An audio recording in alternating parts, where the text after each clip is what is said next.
and then move them until you can't see the left or right, and then make sure that you've positioned them, like I say, with the speakers so that you're in the triangle.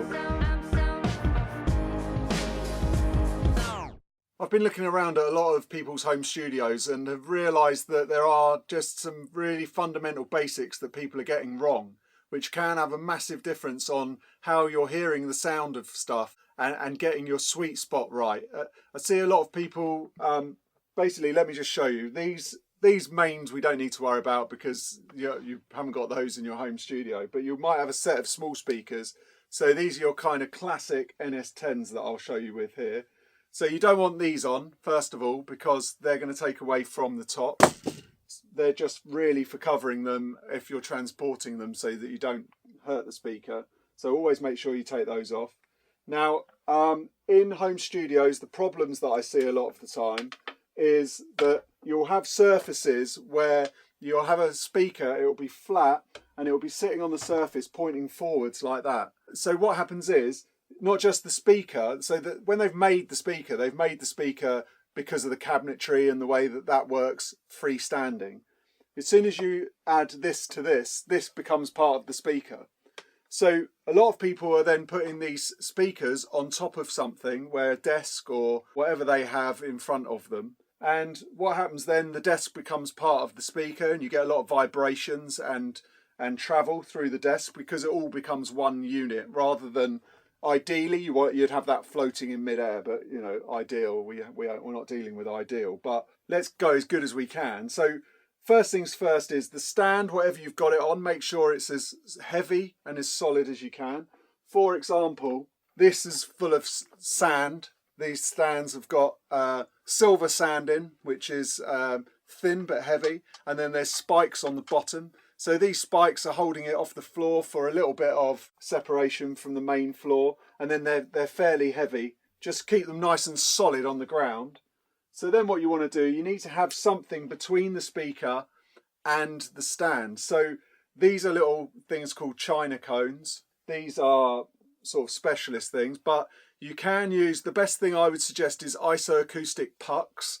I'll leave a link below. They're not massively expensive, but they're really good, because what they do is they move with the speaker. They move forwards and backwards the way the puck is positioned. So the puck has isoacoustic written on the front. You face them out that way and then you move them forward. So that's what I would suggest getting. I see a lot of people with foam. Foam is fine and it does a job. It is getting the speaker away from the surface, but it's not as good as having something that's isolating it. So these china cones are okay for this, but it's actually cheaper. The isoacoustic stuff's actually cheaper than these. So I've got these handy, so I'll show you those.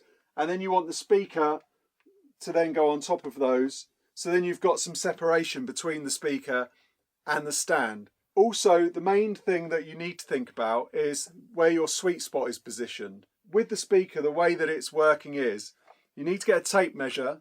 You need to measure from the tweeter to the other tweeter, and then that measurement to where your sweet spot is. So you need to move the speakers to wherever that is. So this distance here should be the same distance there in a completely equilateral triangle. If you're unfamiliar with the word sweet spot, that is the place where you're literally sitting all the time. So you've got your computer screen in front of you and your speakers are there and your sweet spot is here. The sweet spot, I always sit, if you think of the triangle, I want to sit just in front of the sweet spot. So it's just going sort of there. So just in front of the end of the triangle. That's the perfect place for a sweet spot. So these speakers are facing that way. You need to try and get the speaker tweeter and the mid-range so that you're in between those two, the mid-range and the tweeter. These haven't got any bass speakers on there, but because these are just short Nearfields. But your head needs to be about here so that you're getting, the frequencies from the tweeter and the mid-range driver at the right height. So your height in the sweet spot needs to be here, and you need to be sitting just inside the triangle of the space there. So that's the sweet spot. Now, the way to turn these speakers in, if you have them facing this way, then obviously the sweet spot is going right out behind you, and then you would need the speakers even further apart.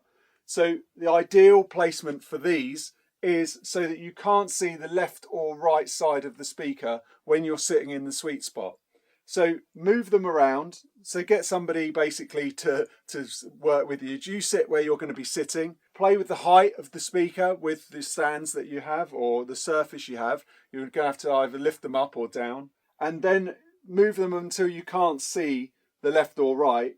And then make sure that you've positioned them, like I say, with the speakers so that you're in the triangle. And then you're good to go. That's basically it. That is the basics of setting up your speakers with a sweet spot. Make sure you've got the isolation, just to recap. Make sure you've got a heavy stand that you've got them on.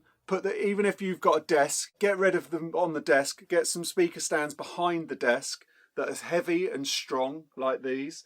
Then get some isolation. I suggest Acoustic Pucks because they're relatively cheap and they're really high quality. You'll hear a massive difference straight away. Make sure you've got the speaker height so that your ears in the sweet spot are at this position, just underneath the tweeter, between the tweeter and the mid-range. If your mid-range is next to it, then obviously you need to just come straight across. And then you need to point them in so you can't see the left or right of the speaker. And then make sure that you're sitting in the exact same length as the triangle and you're just in front of it, and you'll be able to hear that. As soon as you start moving around like this, you'll be able to hear exactly where the sweet spot is. So that's it. If you like these kind of videos, please remember to like it, subscribe. Please put any questions that you have in the comments and I'm more than happy to answer them. If you like this kind of content, then I have a newsletter that goes out once a month. Go to streaky.com.